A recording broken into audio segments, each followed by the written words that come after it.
Iran negara Islam, tapi nembakin negara Arab. Apapun yang dilakukan Amerika pada saat ini adalah memang hasil daripada kemenangan mereka di Perang Dunia Kedua. Gue kecewa sama mereka. Tapi walaupun mereka nggak mau pun, gue bisa aja ke sana katanya. Perang Dunia Ketiga, apakah Iran sama Amerika Israel? Bukan. Sebenarnya harapan terakhirnya adalah, saya juga menyadari kenapa China tidak menyerang, tidak ikut bergabung pada perangnya Iran. Selamat datang di Skema Podcast, ruang diskusi tempat kita ngomongin isu-isu penting dan viral, tapi tetap dengan data dan insight yang sangat relevan. Hari ini sama gue, Rangga Pranawa sebagai host magang, sementara gantiin Bos Alfi. Nah, beberapa waktu terakhir ini kan timeline gue ya, mungkin timeline kita semua juga penuh dengan berita konflik di Timur Tengah. Serangan militer besar-besaran terjadi antara Iran dengan Amerika dibantu dengan Israel. Konflik ini menghantam sejumlah lokasi di Iran, menewaskan para pemimpin. Sementara Iran juga ngebales nih dengan rudal dan drone-nya. Para analis juga bilang kalau konflik ini akan mempengaruhi perdagangan ekonomi global. Gue udah ditemenin temen-temen gue nih. Yang satu kita panggilin aja ya, kita kenalin ke pemirsa, Pak Awang dari Skema Data. Ya, halo, malam semuanya, salam kenal. Saya Awang, apa mas ya, menggiat UMKM di sini sama teman-teman. Ya, itu sih palingan teman-teman kalau mau bahas diskusi terkait data, nanti bisa ke Skema Data Indonesia melalui Skema Podcast informasinya. Mantap. Oke. Cuman ini agak beda nih. Siap. Sekarang. Oke, gimana? Biasanya kan teman kita yang satu ini ada hadir nongol di akhir. Oh, Ngebahas report segala macam. Sekarang beliau hadir dari awal. Mas Ade seperti biasa. Halo, Bang Rangga. Gila. Ya, Host magang ya. Bang Rangga host magang. Bang Awang Masih juga. magang. Mas Awang, Mas Ade, ini kan background-nya sama nih, hubungan internasional ya kan. Kagak. Jadi pas nih kita ngebahas konflik Timur Tengah secara global kayak gimana pengaruhnya, ya kan? Pas nih dengan kalian nih. Nah, pertanyaan gue pertama nih, gue awam, gue cuman tahu dari berita tuh pas bukber tuh. Oke. Ada serangan segala macam Iran segala macam, wah beritanya membesar sampai katanya bakal ada perang dunia ketiga segala macam. Sebenarnya kalau kita tarik ke belakang itu, konflik ini kayak gimana sih? Bisa ceritain nggak? Oke, serius banget nih Mas Rangga nih. Disclaimer dulu ya teman-teman. Mau mulai dari siapa nih Mas? Gue dulu apa Mas Ade? Mas Abang lu silakan. Oke, Mas Ade tentu yang lebih update ya sama berita-berita karena dia nih memang jenderal kita di data analisa. Kalau dari pengalaman awam gue juga sebenarnya Mas Rangga sebagai netizen juga gitu ya. Tapi kan lu memperhatikan gitu. Betul. Lu kan suka sejarah, lu suka nontonin sejarah peradaban ya kan. Siap. Jadi harusnya lu lebih paham dari gue lah, paling enggak. Oke. Bicara Timur Tengah tuh emang unik sih. Karena kebetulan kalau di hubungan internasional tuh kebagi dua studi ya. Satu ekopolin, ekonomi politik internasional, satu lagi biasanya pertahanan. Nah itu Mas Ade tuh. Alhamdulillah Mas Ade nih udah gurunya nih, udah sampai master beliau buat belajar pertahanan. Nah kalau dari sudut gue sih, gue cuman belajar dari baca-baca sama prinsip apa sih yang dibawa pada gejolak hubungan internasional pada saat ini. Timur Tengah tuh menarik. Awalnya mereka itu di bawah satu payung yang sama, tapi sekarang menjadi terpecah belah satu sama lain. Terutama beberapa negara besar itu kita tahu ada Iran dan sekutu-sekutu Amerika yang ada di seberang Selat Hormuz. Jadi tadi di bawah payung yang sama tuh maksudnya gimana tuh? Oke. Oh. Dulu awalnya dimulai pada Perang Dunia Pertama ya. Ini sepengetahuan gue baca gitu ya. Jadi kalau bisa tahu sering bahas masalah tanah Israel dan Palestina dan lain-lain itu kan dimulai dari ini wilayah siapa sih? Okay. Memang pada tahun 1930-an sebelum ada Perang Dunia ke-1 itu tanah yang ada di Timur Tengah itu banyak dikuasai oleh kerajaan Ottoman. Ottoman Turki seperti itu.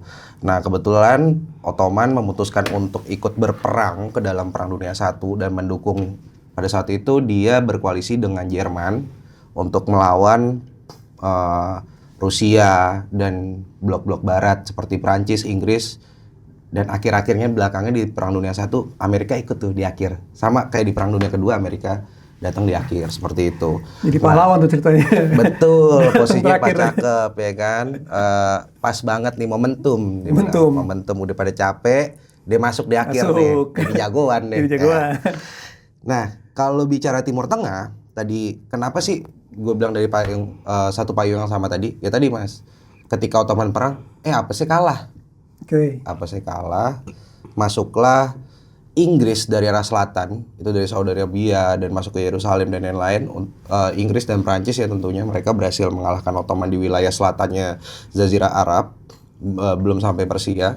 Dan pada saat itu terpecah belahlah kerajaan Ottoman ini kayak gitu. Dimana pada konsensus Perang Dunia ke-1 akhirnya Ottoman ya yang kita kenal sekarang Turki wilayahnya kayak gitu. Sementara yang provinsi kayak Palestina dulu kan adalah sebenarnya bukan negara, dia adalah bagian provinsi yang disebut sebagai Palestine sebelum Inggris masuk kayak gitu ya. Nah itu provinsi-provinsi itu akhirnya berusaha membebaskan diri satu sama lain kayak gitu ceritanya. Nah anehnya kan sekarang jadi perang nih. Iya. Nah secara singkat sih langsung kita maju ketika Iran mengalami revolusi Islam Iran pertama itu ketika Pahlavi berkuasa. Terus partai Islam ini melakukan revolusi ya. Pernah ada film barat tuh apa ya judulnya ya Mas Rangga ya? Jadi Argo. Argo. ya, Iya. yang pesawat Argo. ya, Iya. yang diplomat. Iya. Benar nggak sih? Yang bisa Diselamatin. keluarin dari wilayah Betul. itu. Pakai ini. Itu seru film banget. ya. Itu seru banget. Kru Kalian film. harus nonton karena itu betapa menggambarkan berhasilnya satu sistem pemerintahan dikalahkan oleh di luar Amerika tuh hebat. Karena kan biasanya Amerika aktor ya kan. Iya. Anehnya di sini Amerika jadi yang diaktorin nih, dikadalin gitu. Nah hebatnya tuh pada saat itu Khamenei ya dan teman-temannya gitu ya bisa merebut Iran dan membawa ideologis baru yaitu sebagai negara Republik Islam Iran. Iya. Nah dulu kan gambarnya macan tuh Mas, singa macan banget nih. Singa ya Mas ya, singa dengan sayap mengelambangkan Persia ketika Pahlavi berkuasa.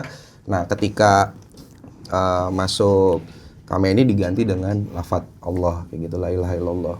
Nah jadi awalnya seperti itu sih, mulai berpecahnya di mana? Karena dulu sebenarnya adalah Iran ada sekutu sejatinya Israel untuk menghadapi Irak kayak gitu.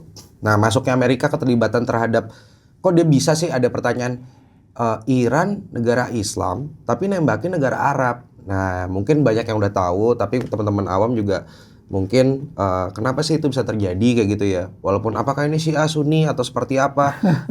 Sebenarnya nggak gitu ya. Sebenarnya kalau Ekopolin memandang setiap pergerakan negara itu didasari oleh national interest, begitu juga teman-teman keamanan. Tapi national interest yang kalau teman-teman Ekopolin lihat itu adalah jelas terhadap kepada ekonominya kayak gitu Mas Rangga. Jadi kegiatan apapun yang diambil Amerika itu harus menghasilkan sumber daya PT yang baru kalau kata orang Padang, PT yang baru kayak gitu. Jadi dia udah menguasai kerjasama dengan Uni Emirat Arab. Itu sejarahnya pas lagi 1990 ketika perang dengan Irak di Gulf War. Jadi Amerika masuk ke negara seperti Kuwait. Kuwait dijajah oleh Irak setahu gua. Pada saat itu Amerika diminta untuk lo jadi leader gue dong, bantuin gue nih karena gue udah nggak sanggup ngadepin Saddam Hussein. Akhirnya yaudah gue pimpin dan sekarang terjadilah markas-markas militer Amerika yang mengitari seluruh Jazirah Arab kecuali Iran, seperti itu. Itu sejarahnya ya. Sejarahnya. Setahu gue Mas Rangga. Oke. Jadi sebenarnya kan di suku-suku ini udah ribut dari lama berarti. Ya, sebenarnya kalau itu bisa kita tarik lagi ke belakang lagi ya, karena kan bisa ke zaman Nabi, karena memang itu nggak bisa lari dari. Nah ini menariknya Timur Tengah nih Mas Ade, sejarahnya nggak bisa lari dari cuman bicara politik, tapi bicara ke agama nih masalahnya. Karena dulu kan memang zaman Quraisy dan Jahiliyah ini kan mereka terpisah satu sama lain. So gue setelah itu sudah dipegang sama Nabi, Khalifah dan menjadi suatu kerajaan yang besar kan. Mulai di Muawiyah dan lanjut ke Abbasiyah dan lain-lain itu mereka sudah bersatu. Tapi setelah itu sebenarnya mereka adalah suku-suku yang terpisah masing-masing sendiri kayak gitu loh, kebiasaan dan lain-lain yang berbeda kayak gitu sih gue. Tapi kayak kejadian kemarin tuh eskalasi kan tahu-tahu weekend diserang. Oke. Amerika mulai melancarkan serangan di weekend waktu itu kan. Itu emang akumulasi udah lama atau emang si Amerikanya iseng gue mau nyerang, gimana sih deh? Nah, kalau itu mungkin lebih kepada kita ngelihatnya hasrat ya, utamanya hasrat politik dari pemimpin Israel terutama ya, kayak Netanyahu gitu, melihat mereka, mungkin gambaran gini Mas, di Timur Tengah itu kan pengen ada yang jadi negara hegemon gitu ya. Hegemoni. Nah, hegemoni secara teknologi militer di Timur Tengah selain Israel yang mungkin bisa menyaingi itu kan cuman Iran ya, kayak gitu. Nah, makanya, sorry gue potong. Tapi kan kabarnya kan si Iran kan diembargo ya. Dari mana mereka punya teknologi itu gitu? Kalau lo bilang yang bisa nyaingin Israel tuh Iran salah satunya gitu. Oke. Ya, silakan mau Ya, lanjut. karena gatel dikit, Mas Adi sebenarnya lebih paham. Cuman ya tadi gue sampaikan sebelumnya Mas Rangga, Iran sama Israel tuh dulu sekutu CS, sekutu banget nih, temen nongkrong. Temen nongkrong. Jadi kita tahu orang Israel tuh emang pintar-pintar gitu. Yeah. Nah mereka itu melakukan sharing ilmu ya sama teman-teman Iran awalnya ketika Pahlavi menjabat. Jadi pas lagi mereka CS-an, lu bikin nih teknologi nuklir bla bla bla bla bla. Tiba-tiba jatuh nih pemimpin yang temenan sama Israel. Masuk diganti sama Khamenei misalnya gitu, diganti sama Republik Islam Iran yang sangat membenci teman-teman dari Yahudi kayak gitu Israel. Akhirnya waduh udah gue kasih contekan, mereka jadi pinter, takut jadi musuh gua. Nah dari situ semenjak itu ya Mas ya.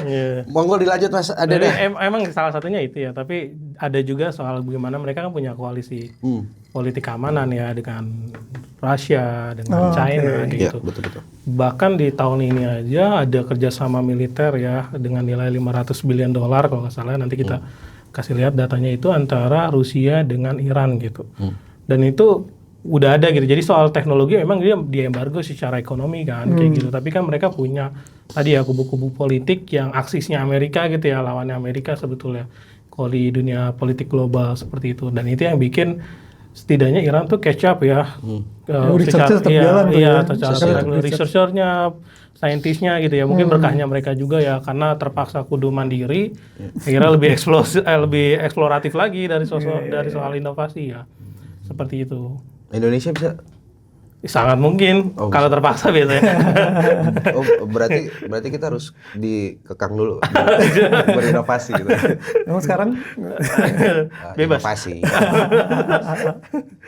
Nah, balik lagi nih deh. Yang gue bilang di awal, gue tiba-tiba hari Sabtu malam lagi bukber, nungguin bola biasa scroll sosmed lah ya. Kok tiba-tiba ada berita Iran diserang nih. Ada rudal meledak di waktu itu pertama di sekolah ya. Kalau nggak salah di sekolah. Terus nggak lama dibales nih sama Iran segala macam. Kalau dari media monitoring kita sendiri nih, itu lonjakan pemberitaannya gimana saat itu? Nah ini terkait sekolah ya, mungkin turut berduka cita ya buat korban anak-anak khususnya ya anak sekolah, 165 anak tewas ya akibat serangan di sekolah. Nah itu kita ngutuk sih ya kalau itu, karena kalau jangan sampailah kalau perang menyerang fasilitas sipil ya, terutama anak-anak dan sekolah kayak gitu. Next ya mungkin boleh ke fasilitas militer aja, enggak juga jangan. Tapi iya jangan sampai perang. Iya kalau harapannya. Namanya kalau perang tapi kan nggak terhindarkan ya. Cuman jangan sampai fasilitas sipil lah, kasihan anak-anak punya harapan, punya masa depan. Nah memang kalau boleh datanya kita lihat itu lonjakannya sangat signifikan Mas, kayak gitu dari pada saat itu. Dan kalau kita lihat trennya sebetulnya lonjakannya itu nggak selalu beriringan dengan bagaimana jalannya perang itu terjadi ya. Tapi ada momen-momen simbolik ya. Salah satunya tadi soal serangan pertama AS dan Israel ya ke Iran. Itu di tanggal 28 Mas, 28 Februari. Tapi puncaknya itu di tanggal 1. Itu spike-nya tinggi sekali ya. Pada saat yang itu ya di rumahnya si betul yang ketika pemimpin tertinggi Iran ya Ayatollah Ali Khamenei almarhum itu kena bom dari Israel, dan nah itu sangat spek karena kita ngeliat peristiwa simbolik itu ya, ada korban yang nggak sekedar korban ya, tapi ini pemimpin tertinggi suatu negara gitu ya, presiden, supreme leader gitu ya. Dan itu yang sangat implikasinya bikin warga netizen khususnya itu melek kayak gitu. Oh ini ternyata Rame. se-eskalatif itu ya, udah ngincernya langsung pemimpin pemimpin, negara nih kayak gitu, nggak yang fasilitas dulu. Nah, tapi gue nggak tahu sih gosip atau gimana ya di timeline gue sih banyak yang bahas tuh. Sebenarnya serangan pertama itu buat ngalihin perhatian doang. Nah, menurut lu gimana tuh? Apa yang dialihin? Yang dokumen itu bukan? Ya itu mungkin ya. Cuman katanya serangan pertama ngehajar sekolah, sehingga pasukan ngebantu nih semua ke sekolah nih. Yang di pemimpinnya ini ada berkurang nih pasukan buat ngelindungin dia. Akhirnya diserang langsung, katanya gitu gosipnya. Iya sih. Menurut lu gimana? Ya itulah, alhamdulillah kita dibantu dengan fasilitas skema data kan Mas. Maksudnya kita bisa lebih belajar lah untuk memahami informasi mana yang valid, mana yang enggak Mas Ade kayak gitu ya. Itu kan bisa jadi ya itu hal yang seru menjadi diskusi publik. Wih, ada seneng kan kita tuh seneng hal-hal yang Teori konspirasi, Mas Bintang ya kan episode kemarin ya kan? Jadi kalau di kacamata gua sih Mas sebagai masyarakat biasa awam dan cukup senang mempelajari hal ini, apapun yang dilakukan Amerika pada saat ini adalah memang hasil daripada kemenangan mereka di Perang Dunia Kedua. Jadi ya tadi gue bilang, mereka unjuk diri menjadi sebuah pahlawan baru, di mana mereka bisa bertindak apapun di tempat lain manapun kayak gitu. Nah menarik kalau kita lihat sekarang berita sekarang, tahu isu yang sama PM Spanyol? Iya. Nah itu kan gila banget statementnya Trump Mas Ade. Dia bilang Spanyol nggak memberikan izin nih buat akses kapal-kapal tempurnya si Amerika untuk basic di Spanyol, tapi kata Spanyol bilang, kata si Donald Trump, gue kecewa sama mereka. Tapi walaupun mereka nggak mau pun, gue bisa aja ke sana katanya. Walaupun nggak dikasih izin sama PM Spanyol, kata Trump, itu bisa aja mendaratin sana. Itu yang artinya adalah bagaimana agenda ini bisa berlanjut dari yang tadinya kita dengar Board of Peace, jadi rame itu mungkin Mas Ade nanti yang bahas Board of Peace nih. Lagi katanya sudah mencapai tahap yang sudah baik, tiba-tiba menyerang. Jadi hal itu adalah ya itu Amerika. Udah kita bareng-bareng mau prinsip agama apapun, mau politik apapun, ya cara bergeraknya mereka dalam menguasai hubungan internasional pada saat ini adalah pengaruh dan kebutuhan dari zonasi militer mereka di Jazirah Arab kayak gitu, Mas. Nah mungkin melanjutin tadi ya pertanyaan dari Bang Rangga. Sebetulnya itu lebih kepada POV Mas. Jadi kalau di perang itu kan perangnya nggak cuma di lapangan ya, di digital juga perang narasi gitu. Iya betul. Nah di perang narasi itu tergantung POV sebetulnya. Kalau kita lihat dari POV-nya US sama Israel, pasti mereka kan mengagungkan soal presisi strike-nya mereka kan, serangan mereka secara presisi langsung ke rumah gitu. Nah itu POV-nya mereka, strateginya mereka yang tadi Mas bilang pengalihan itu untuk menunjukkan sebetulnya kan military prowess-nya ya, kehebatan powerness-nya mereka kan seperti apa gitu. Tapi kalau kita lihat dari POV-nya yang Iran ya, netizen yang pro Iran sebetulnya menarik juga gitu. Dia disebutkan bahwasanya sebetulnya pemimpin tertingginya itu ya Ali Khamenei itu udah diminta untuk mengungsi gitu ya, bisa ke luar negara. Menarik tuh, nangis gue. Nah iya, atau juga sebetulnya ke bunker ya kayak gitu. Tapi di situ adalah narasi yang dibangun adalah pemimpinnya itu nggak mau pergi ya dari rumahnya, karena pengen berada di masyarakatnya seperti itu. Itu yang akhirnya digaungkan. Memang kita harus tarik ya sebetulnya. Islamnya Sunni itu kan, Islamnya Iran itu kan Islam Syiah ya, yang dekat dengan konsepsi martyrdom ya, pengorbanan ya. Nah itu makanya yang dilakukan oleh Ali Khamenei itu yaitu proses martyrdom itu menurut keyakinan saya ya, yang terjadi akhirnya yaitu gelora untuk berjuang, untuk survive habis-habisan total war ya, itu yang dilakukan oleh Iran dengan masyarakatnya. Walaupun tahu kalah. Iya. Walaupun tahu kalah. Konsekuensinya kayak gitu. Karena tadi ya soal martyrdom dan lain-lain. Itu dia, makanya di saat sekarang ya, terutama dengan derasnya informasi dari sosial media, pada akhirnya kan perang nggak cuma di lapangannya aja, tapi narasi, POV segala macam dikeluarin masing-masing nih. Perang narasi segala macam kan. Iya, menarik sih. Tadi Mas Ade sampaikan adalah tentang akurasinya teknologi serangan Amerika itu kan. Kalau mungkin minggu sebelumnya Pak Komisaris kita Mas Herdi sudah menyampaikan tuh bahwa media itu sebenarnya alat juga buat marketing kan Mas. Iya. Nah, jadi apapun yang bisa dibentuk dalam media sosial itu tujuannya membentuk persepsi kayak gitu. Nah, begitu juga pada dasarnya hubungan internasional. Kalau berdasarkan dari guru kita Prof. Miriam Budiarjo, sebenarnya bagaimana suatu negara itu bergerak awal dari politik dong tentu Mas. Apalagi politik internasional. Nah, politik ini kita harus sadarin bareng-bareng apa sih arti politik itu. Jadi politik didasari oleh yang namanya power. Power ini menurut Profesor Miriam Budiarjo adalah kemampuan individu atau kelompok dalam mempengaruhi individu lain atau kelompok lain. Yang artinya mau bentuknya itu konten digital, mau bentuknya tadi hubungan diplomasi, mau hubungan militer dan sekalipun itu adalah pemasaan nasional interest yang kita tidak sadari kepada pihak lain. Sebenarnya seperti itu sih Mas Rangga. Menarik. Tapi kalau kita ngelihat timeline dengan perang narasi segala macam, dengan POV masing-masing, itu kadang-kadang ada aja nih yang nongol nih, nakut-nakutin nih. Oke. Ya kan? Wah nih perang dunia ketiga nih akan muncul nih. Menarik. Wah teknologi nuklir nih mau dikeluarin nih sama salah satu pihak gitu kan. Betul. Belum ada video-video lama yang dianggap nih video yang baru kejadian nih. Baik. Mereka ngeluarin rudal segala macam, nyerang dan lain-lain lah ya. Biasa itu kan nyebar luas cepet banget tuh. Video-video ketakutan itu kan biasanya nyebar sangat cepat. Kayak pernah kita bahas waktu itu kan. Iya. Di episode yang lalu, padahal belum tentu benar. Nah, dari kalian nih, Mas Awang terutama nih, sebagai yang sering lihat data juga selain Mas Ade, kenapa sih bisa cepat percaya dengan video-video fearmongering itu? Oke. Waduh, cepat percaya. Teori Mas Ade sebenarnya kalau yang kalau bicara teori. Tapi yang paling penting adalah nggak usah jauh-jauh kayak gitu. Saya sendiri nih Mas, udah tahu nih, kita punya tools untuk mengetahui. Kadang-kadang saya pun bisa menjadi netizen yang seperti teman-teman lakukan juga kayak gitu. Kadang kita terpancing emosi segala macam, tidak melihat cek kebenaran, jadi langsung memakan informasi. Nah itulah menurut saya media sosial itu memang selalu menjadi pisau bermata dua. Jadi kita harus hati-hati dalam menjaga persepsi yang dibangun oleh tadi yang berkepentingan tadi dalam media sosial.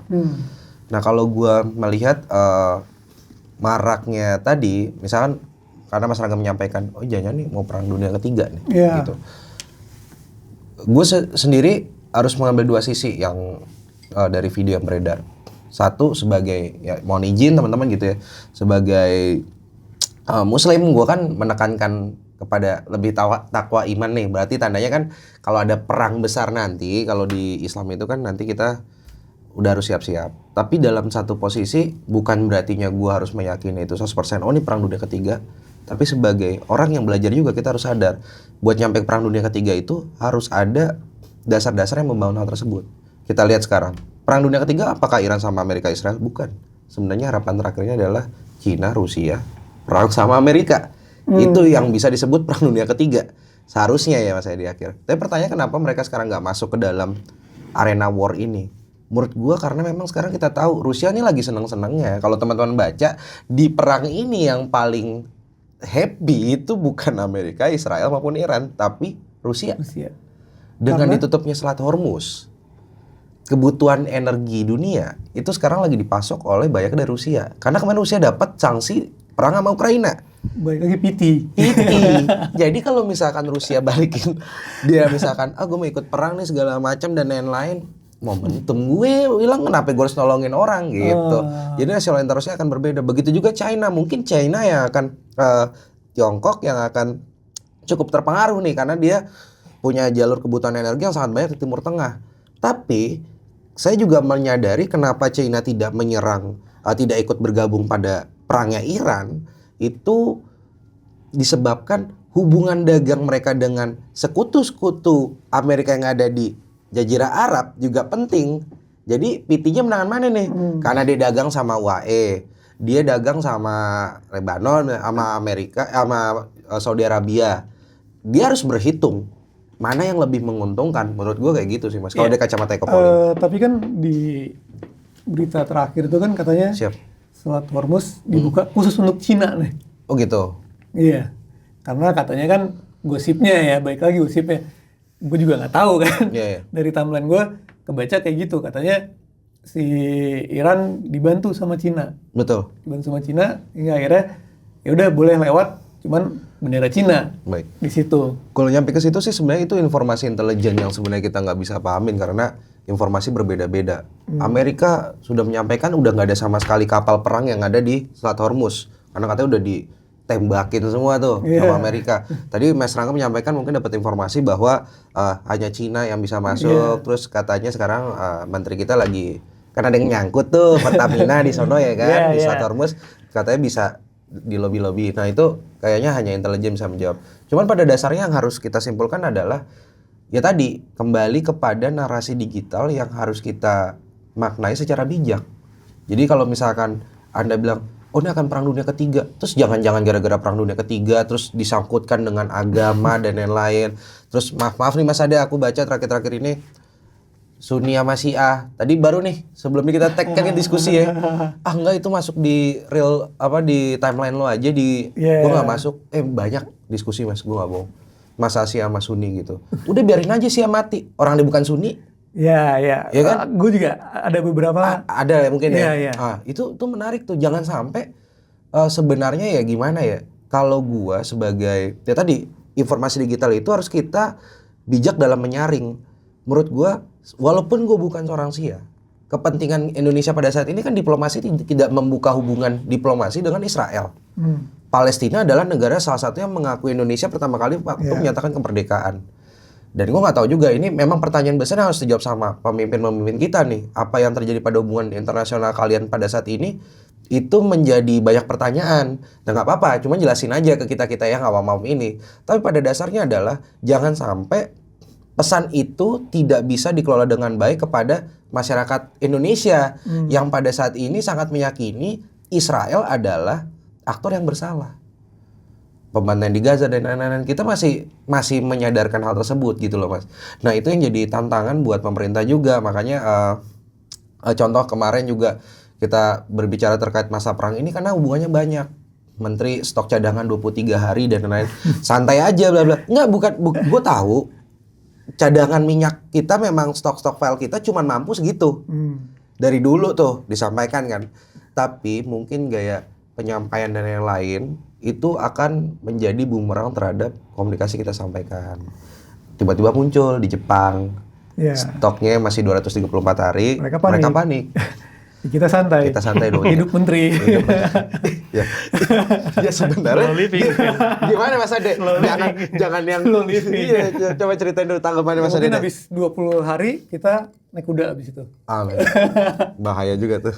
Tapi benar sih, maksudku enggak orang kan menjadikannya oh ini sifat kita bersifatnya seperti apa, bersikapnya ya ini ada Syiah, Sunni. Sebetulnya kalau dari saya pribadi ya itu ngelihat soal impunitas yang sering dilanggar oleh US sama Israel ya misalnya salah satunya mereka super power dan selama ini dibiarkan misalnya peristiwa di Gaza, peristiwa di Venezuela gitu dengan asumsi preemptive strike itu ada negara loh yang dia nggak nyerang nggak apa-apa di bom gitu itu kan awal mulanya ya cuman negara ini bedanya yang sebelumnya bisa ngelawan akhirnya jadilah perang kan bedanya gitu ya tapi kan ada prakteknya ada yang ngelakuin bom duluan kan kayak gitu yang ngelakuin yang itu kan yang berdua kayak gitu. Nah itu lebih ke situ. Jadi sebetulnya nggak usah kita ngomongin dulu soal keagamaan yang kayak gini. Ini ada impunitas yang sering dilanggar loh. Dan ini kalau terus dilanggar, nggak ditindak atau malah dibiarkan, ya udah tatanan international ordernya itu nggak ada. Betul. Hukum internasional itu bubar. Ketika hukum internasional itu nggak ada, yang terjadi ya perang dunia. Biasanya kan gitu ya. Misalnya kalau kita bicara perang dunia kedua terjadi karena Liga Bangsa-Bangsa kan buntu ya. Akhirnya perang, terus habis itu dirilah PBB karena asumsinya perlu nih wadah lagi untuk kita bersama-sama lah bangun perdamaian. Liberalisme. Nah tapi kalau kayak gini kan War of Peace. Dipancing mulu. Bahaya ini. Bahaya. Iya, salah satu ketakutannya adalah perang dunia ketiga sebenarnya kan.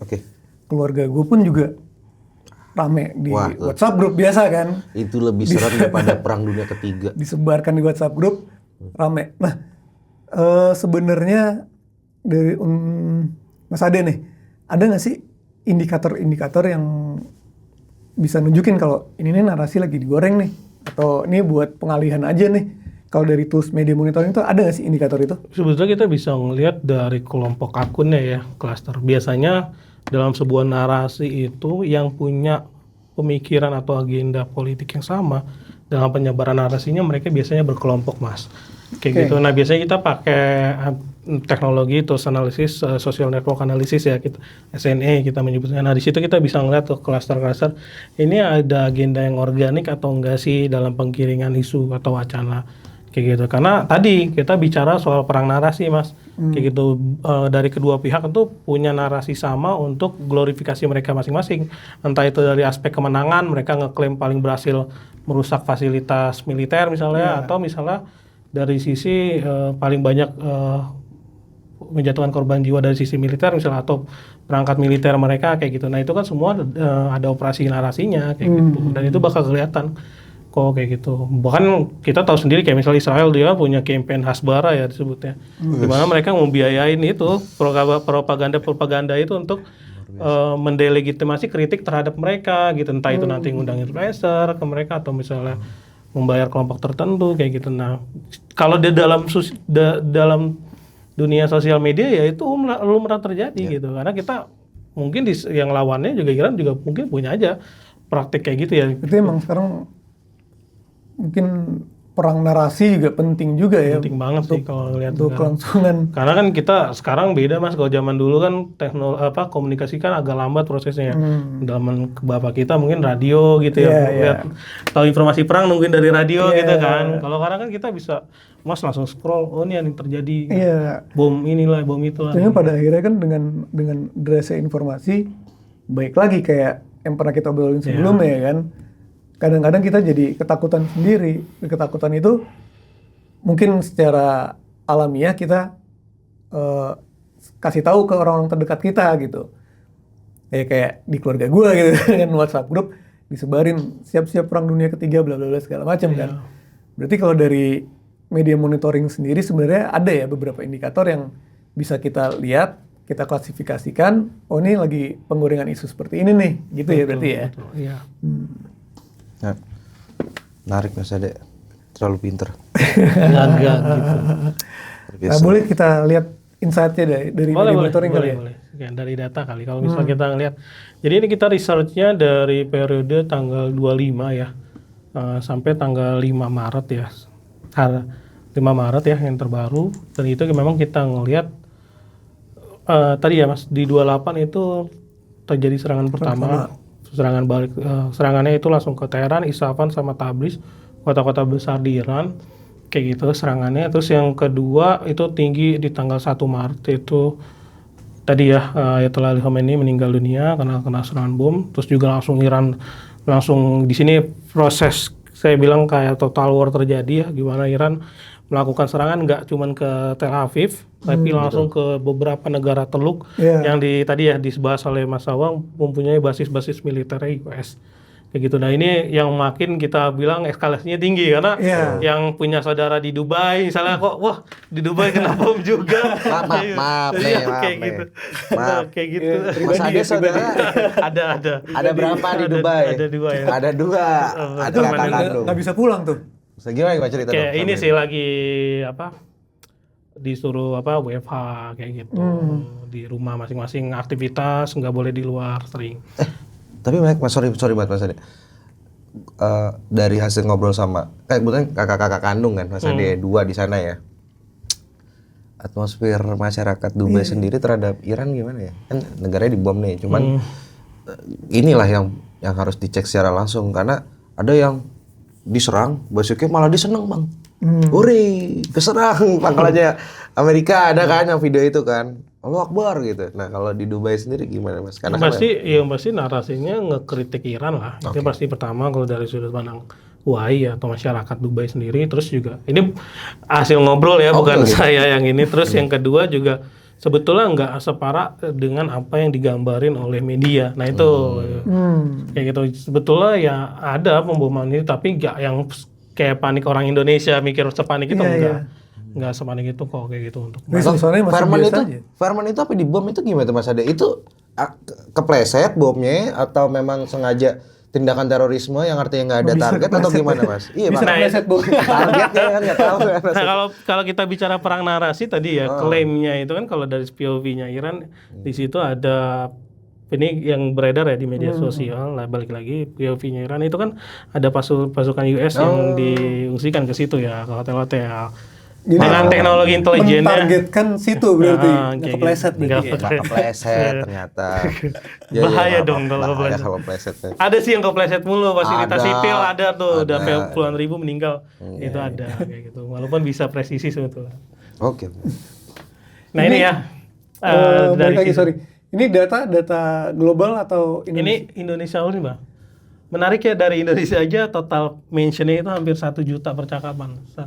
Dengan engagement 41 juta dan total reach hampir 1 miliar. Ini baru data Indonesia yang kita buka ya di sistem. Belum kita lock yang internasional. Karena ini kan internasional. kita datanya kan kita narik komentar juga Mas sama replies. Nah itu yang bikin data kita cukup Oh, banyak. jualan.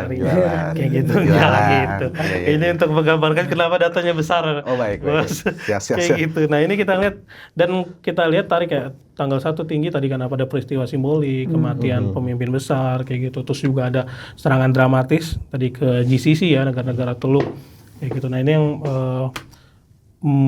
punya dampak yang cukup besar. Tapi menariknya gini Mas, kemarin kita sempat diskusi ya soal pemikirannya Prof. Jiang ya. Ini kan lagi hype banget ya. Prof. Jiang. Waktu dibahas juga sama Dian Sastro ya, dia suka nonton itu. Dan Prof. Jiang tuh punya pemikiran yang unik nih. Ini boleh kita share aja ya, karena biar teman-teman juga yang belum kenal juga tahu. Jadi serangan pertama US Israel itu kan ketiga ya, Teheran, Isfahan sama Tabriz. Menariknya Teheran dan Isfahan misalnya itu adalah kota besar di Iran yang dimana masyarakatnya itu sangat pemikiran terbuka. Saking terbukanya pemikiran, sebetulnya mereka kritik terhadap rezim Khamenei saat ini kayak gitu.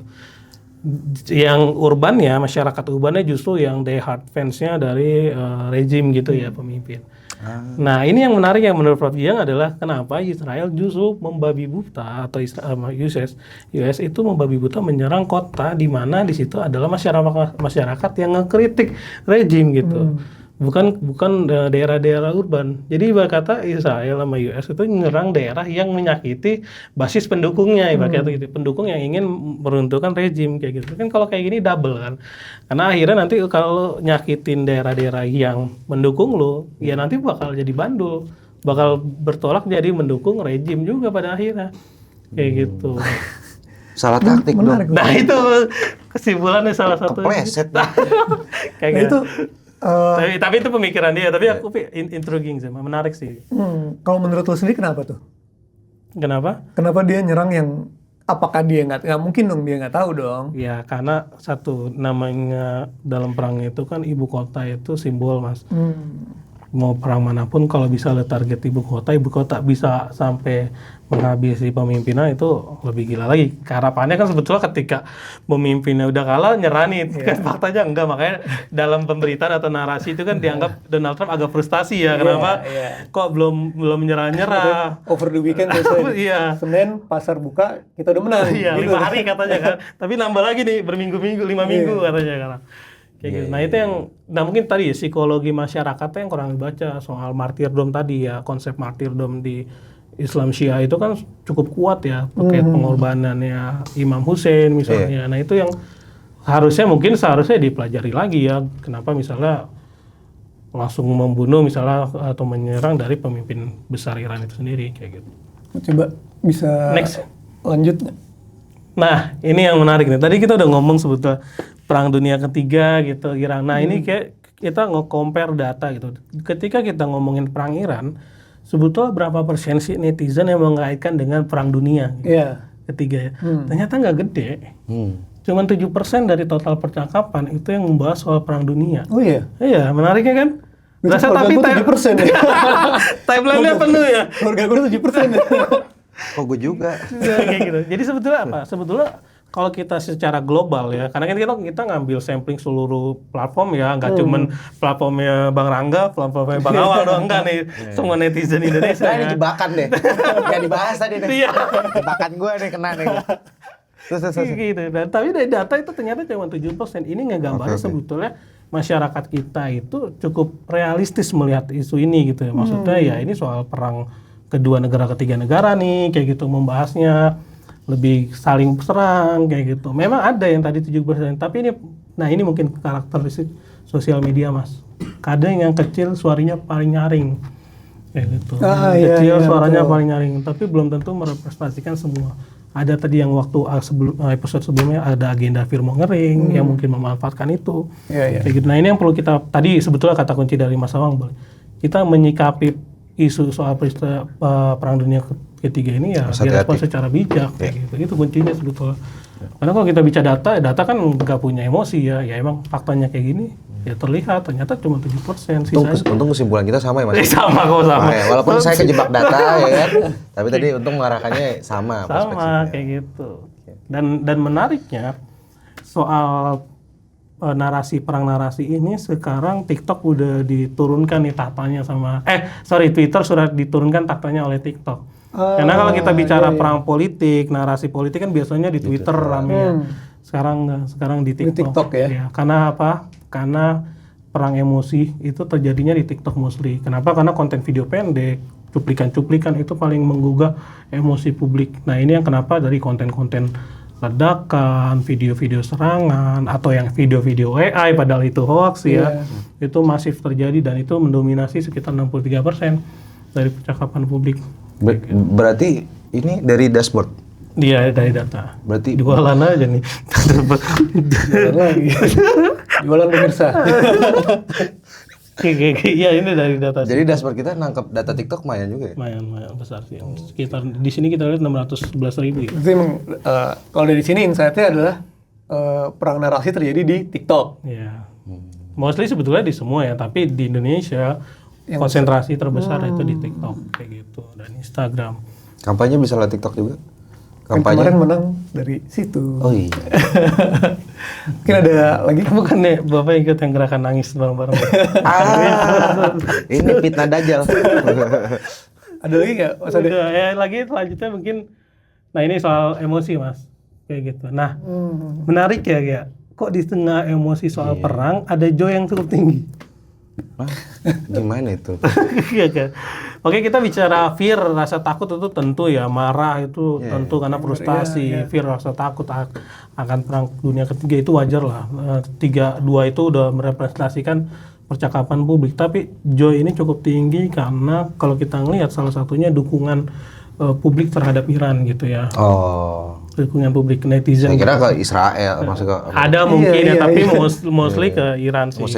Sebetulnya kenapa sih dukungan itu banyak ke Iran? Nah ini kalau secara psikologi kita ada yang kenal namanya underdog effect Mas. Kayak gitu, underdog effect di mana manusia atau masyarakat secara umum punya kecenderungan ya, nggak semuanya, kecenderungan untuk membela kelompok atau orang yang dianggap lemah. Dan kita lihat tentu di sini Iran dengan negara yang udah di embargo puluhan tahun lawan US, mighty-nya power militer dunia sama Israel gitu ya. Udah asimetris nih, udah timpang secara kekuatan militer, kekuatan ekonomi gitu. Nah, ini yang kenapa masyarakat kecenderungannya akhirnya banyak mendukung ini apa? Mungkin fear ini nenek-nenek kita, mak kita ya kan. Nyokap gue tuh. Bini gue juga takut perang dunia. Kita nyetok air kok. Tadi itu underdog itu ya. Karena ya kayak kemarin pas si pemimpin Iran itu dibom, sempat ada narasi kan kalau ini sebenarnya udah diungsikan terlebih dahulu nih. Iya kayak tadi kan. Ada harapan nih. Ternyata Oke. Nah, udah. Datanya udah. Sebenarnya balik lagi nih, Mas Ade, kayak yang pernah kita obrolin episode sebelumnya, apa sih langkah yang bisa dilakukan oleh kita nih buat sebelum ngebagi informasi ngecek dulu atau gimana? Itu ada nggak sih menurut lo langkah-langkah yang harus langkah-langkah preventif buat kita sebelum membagikan informasi? Paling gini ya, yang perlu tadi kita dasar mengutip kata Mas Awang gitu ya soal merespon dengan bijak. Bisa aja. Nah, merespon dengan bijak ini tadi ya kita nggak perlu reaktif merespon suatu isu tertentu mas, kayak gitu. Apalagi perang, di mana perang itu nggak cuma terjadi di lapangan, tapi di digital juga, atau perang digital atau perang narasi apapun itu namanya. Di situ setiap yang kita lakukan tentu berpengaruh ya. Entah kita men-share sesuatu yang mungkin akhirnya itu tidak benar, itu cukup berbahaya gitu. Apalagi di sekarang eranya AI mas. Kita kemarin kayak ini ada serangan masif banget, pas kita lihat kayaknya AI dah gitu. Nah itu proses mempertanyakan ya ini AI bukan. Nah itu sesimpel itu sih. Dan gue Ya menarik ya Mas Ade ya. Tadi disampaikan gimana kita harus memfilterisasi ya Mas Ade. Tapi izin Mas Ade, mendukung statement Mas Ade juga memang kita harus hati-hati yang namanya dalam menyebarkan sesuatu.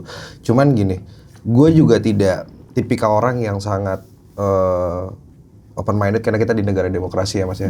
Kita juga tidak berusaha menyampaikan pendapat dengan keyakinan dan analisa, itu menurut gue juga suatu kemajuan. Iya. Betul. Berani menyampaikan pendapat. Menyampaikan pendapat. Karena kan pernah ada pembahasan di kita bahwa masyarakat Indonesia ini kenapa sih suka di TikTok misalkan. Kita pernah kan diskusi internal ya gitu ya. Kenapa sih suka di TikTok? Oh ternyata bukan postnya yang banyak, tapi komennya yang banyak. Yang artinya sebenarnya kita berani nih ikut dalam suatu barisan tapi tidak berusaha menyampaikan gagasan kita sendiri secara mandiri. Ikut-ikutan. Nah, tapi apakah setiap informasi yang diberikan itu harus kita langsung, oh gue seakan yang paling tahu? Oh enggak gitu. Mainnya enggak gitu. Analisa dulu. Kalau andai lo punya keyakinan sama tema dan sudah melakukan analisa dengan baik, dan menurut gue itu hak kalian untuk menyampaikan itu. Dan rasa kritik itu yang menurut gua akan terus membangun Indonesia jadi lebih baik kayak gitu Mas. Sudah. Mas Awang. Langsung di terakhir gitu. Dikat, bukan dideketin. Staf sus. Bahaya. Nah, dari perang narasi segala macam, kayak tadi Mas Adi udah bilang kan, si eskalasi perang ini nggak sebentar nih. Mungkin bisa sampai 5 minggu ke depan masih akan bales-balesan rudal nih. Kalau dari lo berdua, mungkin nggak akan terjadi perang dunia ketiga? Dari Mas Awang dulu deh. Enggak deh Mas Adi dulu deh. Mas Adi dulu. Sweet. Bisa gimana ya? Sebetulnya gini, dikata mungkin apapun kemungkinan itu ada ya Mas. Karena politik itu dinamis kayak gitu. Kita nggak tahu. Ya kayak Mas lagi scroll tiba-tiba ada yang dibom kan gitu kan, nggak kepikiran. Tapi kita ngelihat ya polanya. Tadi sempat disinggung Mas Awang. Ketika perang dunia itu terjadi ketika ada blok-blok perang ya yang dilakukan, yang terjadi secara bersamaan, dan ada aliansi di antara kubu-kubu yang perang itu. Yang jadi kunci sebetulnya ada di langkah Rusia sama China ya saat ini. Oke, selama mereka masih bisa merestrain atau membatasi dirinya untuk tidak ikut-ikutan perang, entah tidak ikut-ikutan dalam tanda kutip menginvasi negara lain, nah itu potensinya maka akan selalu terjaga. Karena saya ngelihat gini ya Mas, kayaknya 3 negara ini, let's say US, Amerika, Rusia sama Cina itu mereka besar banget, dimana kayaknya kalau mereka menginvasi, yang 2 lainnya itu kayaknya ya udahlah mereka menginvasi. Gitu. Gua ngelihat gini ya, hipotesisnya, ketika Rusia invasi Ukraine, kayak gitu ya, atau misalnya perang Ukraine, Cina sama Amerika nggak ikut belain Ukraine gitu. Perang sendiri deh. Iya, oke, kayak gitu kan. Terus yang kedua, ketika Amerika Israel nyerang Iran, padahal Iran punya hubungan yang dekat banget sama Rusia, Cina, mereka juga menahan diri gitu. Kayak gitu. Menurut gue pola itu, yang keyakinan gue ya, pola itu yang gue yakinin mereka saling merestrain ya, menjaga diri untuk tidak ikut-ikutan ya. Tapi itu bicara lagi ya, namanya politik dinamis, bicara kemungkinan apa aja kemungkinan, tapi kalau ngelihat polanya menahan diri harusnya enggak kayak gitu. Tapi pertanyaannya sebetulnya perang Iran ini sampai kapan akan terus terjadi? Kayak gitu. Gue lebih ngelihat itu. Karena apa?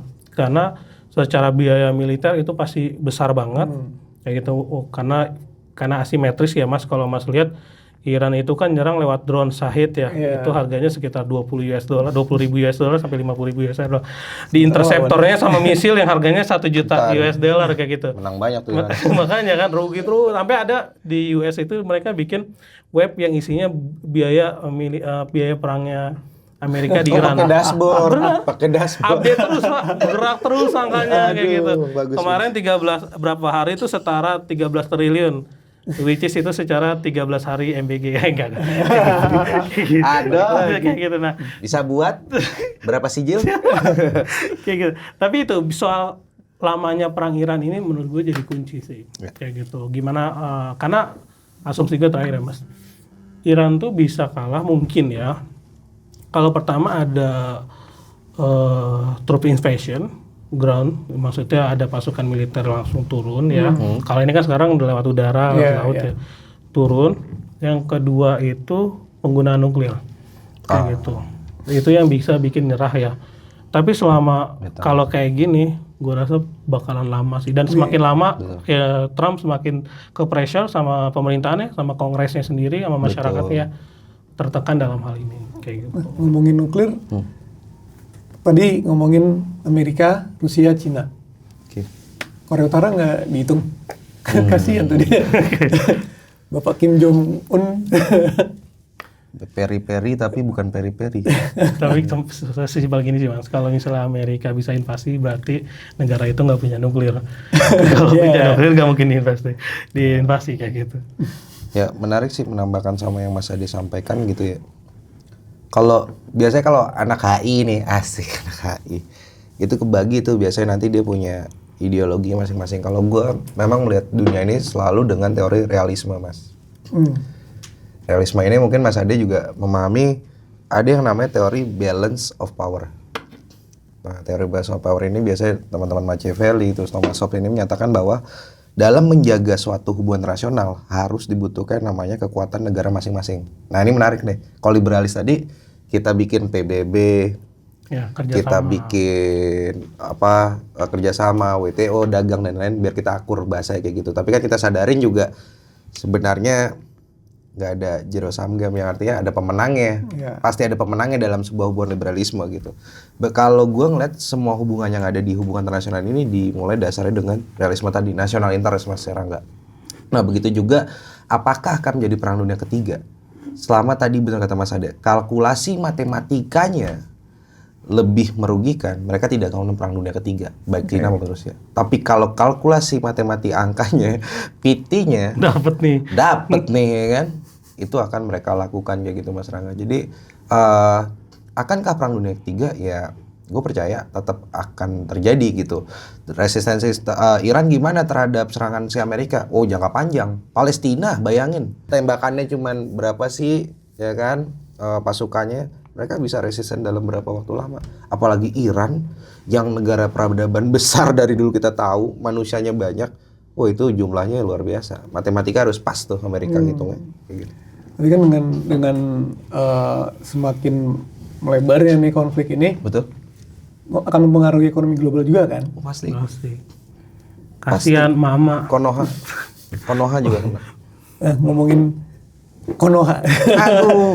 Ngomongin emak-emak nih. Mama. Kalau di Indonesia sendiri gimana nih? Kalau konfliknya udah semakin melebar, posisi kita nih gimana? Kan sempat ada kemarin juga Mas Ade nge-share lah salah satu negara yang aman dari perang dunia ketiga kan. Salah satunya adalah Indonesia. Indonesia menurut survei global statistik ya kalau nggak salah ya, tapi nanti boleh dimunculkan datanya itu. Ada beberapa negara Mas Awang itu yang dianggap aman ketika perang dunia ketiga terjadi. Pertama nih, Tuvalu. Tahu gua. Negara-negara Pasifik. 4 Indonesia coy. Kayak gitu. Itu menarik sih. tapi itu kalau kita berusaha netral dalam perang dunia ketiga, tapi kayaknya susah. Emang sekarang bilang udah nggak bebas aktif maksudnya Mas Awang? Kalau sekarang aman karena kan lebih dekat. Karena kita tahu kita kejebak atas sama bawah ya. Mas Ade sama-sama kita pahami di bawah ada sekutu siapa, di atas kita ada sekutu siapa. Mungkin aman ya. Karena tidak terjebak pada geologi pertempuran gitu. Tapi kan masalahnya ini yang tadi saya sampaikan gitu, apakah Indonesia akan terlibat? Sebenarnya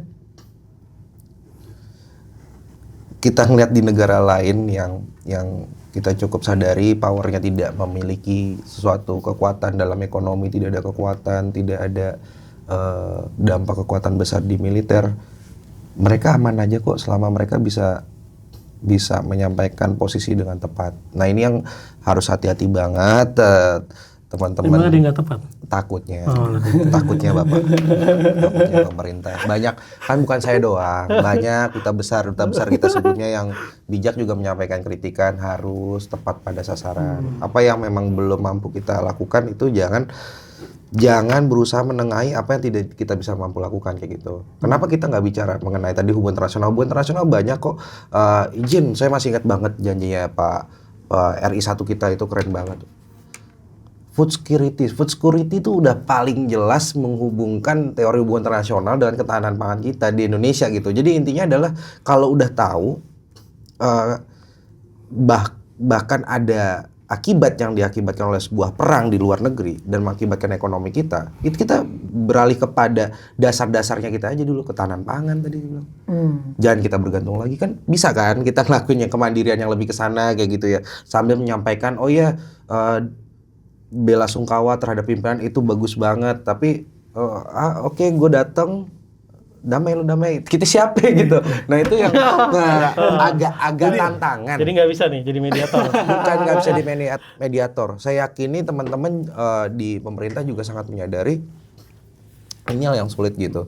Indonesia harus tampil di panggung dunia, betul. Tapi ada resiko juga dalam menanggapi isu yang bukan lagi candaan nih, Mas Ade. Tadi perang dunia ketiga akan muncul nggak? Tergantung kalkulasi. Kalau kalkulasinya tepat, Cina, Amerika, Rusia ngitung untung nih gue nih bantu Rusia atau gimana, nah itu harus hati-hati, bener nggak Mas Rangga? Akibatnya siapa? Masyarakat kita sendiri, dan kita juga punya polemik sendiri kan seperti itu. Jadi ini sebenarnya tantangan untuk bangsa kita juga ya. Betul. Apakah kita bisa memperkuat si core-nya kita ini, ketahanan pangan segala macam kan? Kan dulu katanya nanam batang tumbuh di Indonesia. Negara subur kita. Subur. Jadi tantangan tersendiri nih untuk negara kita, kemandirian bangsa kita ya. Tanaman artifisial bukan nih? Bukan yang itu ya? Ayo Mas Adi, yang mana? Tapi numbuh.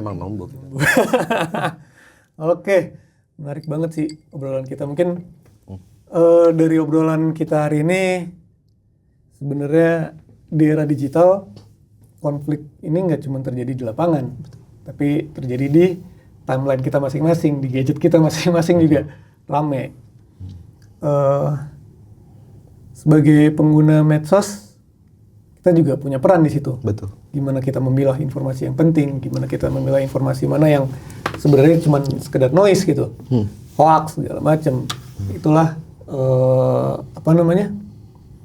tantangan untuk kita juga kan, pribadi kita, gimana kita bisa memilah informasi, menyebarkan informasi seperti apa. Oke. Nah, sebelum closing nih ya, mungkin Mas Ade ada yang mau disampaikan? Oke. Kayaknya nggak ada di setiap closing. Cuman gini, tadi kita udah banyak bicara soal intinya adalah perang itu terjadi nggak cuma di lapangan, tapi di narasi digital juga. Jadi kita lebih hati-hati gitu, karena mereka juga pengen gitu, maksudnya kubu yang ikut perang, yang terlibat perang itu pengen menang juga di narasi digital. Kayak gitu. Kalau misalnya US, Israel misalnya berhasil memenangkan opini publik kan, maka pemerintah Iran tertekan ya. Which is itu nanti masyarakatnya bisa juga memberontak atau gimana ya, membelot atau seperti apa. Jadi ini kuncinya ya, kita coba menyikapi dengan bijaksana soal perang narasi ini. Kayak gitu. Kalau dari Mas Awang? Ya, perang narasi ini menarik ya Mas Rangga ya. Asik, agak serius dikit. Nggak cocok. Tapi ini gini Mas Rangga, kita tahu dulu Palestina itu berjalan sendiri, Indonesia segala macam. Sekarang kita tahu semua demonstrasi free Palestine, free Palestine menggema di satu dunia. Itu yang tadi gue bilang, media sosial itu bisa menjadi dua mata pisau yang berbeda. Jadi alergi terhadap posting baru atau menyikapi, menurut gue jangan. Tapi refleks tanpa ada perimbangan analisa, itu yang tidak baik seperti itu. Jadi intinya teman-teman bagus baca tuh yang di media sosial tuh kita konsum, kita analisa baik-baik dari sumber ini, terus kita lihat lagi ada akun lain nggak. Kalau udah akun lain, tiba-tiba ada akun media dan itu runutannya menjadi satu, itu berarti tandanya oh valid nih. Dari hasil kevalidan itu kalian bisa menyikapi seperti apa. Tapi kalau misalkan di sini ada, tapi yang di beberapa akun-akun lain tidak ada, itu kan bisa jadi hoax, AI dan lain-lain. Dan untuk menutup, gua harap sih media sosial itu ya tadi, untung ada tools-tools seperti skema data. Untungnya buat teman-teman pemerintahan, pengusaha, perusahaan dan lembaga itu untungnya. Tapi kalau untuk individu kan bisa nggak sih? Bisa, monggo aja. Mau ngobrol skema data Indonesia tuh apa sih buat dapat data itu, monggo. Selain jualan ya, nggak jualan. Tapi kalian tuh bisa mulai dari orang-orang terdekat kalian yang punya ilmu, yang dengar skema data Indonesia ini. Tolong sebarkan kepada keluarga kalian, orang tua kalian biasanya. Kayak tadi Mas Rangga sampaikan, mak gue udah panik nih, masa perang dunia ketiga harus gimana, jangan-jangan harus panik buying dan lain-lain, gimana tuh kalau sampai kayak gitu. Nah itu didik orang-orang di sekitar kalian dengan informasi-informasi yang bijak. Terangkan sama mereka bahwa kita boleh berargumen di dalam media sosial, tapi harus secara bijak. Apapun harus secara bijak. Dan tadi jangan sampai alergi juga untuk menyatakan bahwa hati-hati sama media sosial, hati-hati media sosial. Enggak, itu tadi dibilang, kita mau gunakan untuk kebaikan atau media sosial kita gunakan untuk keburukan. Itu sih dari gue. Nah, dari obrolan kita sepanjang tadi, mungkin bisa gue simpulin kalau sebelum menyebarkan sesuatu, kita harus berhenti dulu, kita analisa dulu, kita cari rujukan dari berbagai pihak, baru kita bisa tahu itu kebenaran atau cuman sekedar viral. Sampai jumpa di skema podcast berikutnya.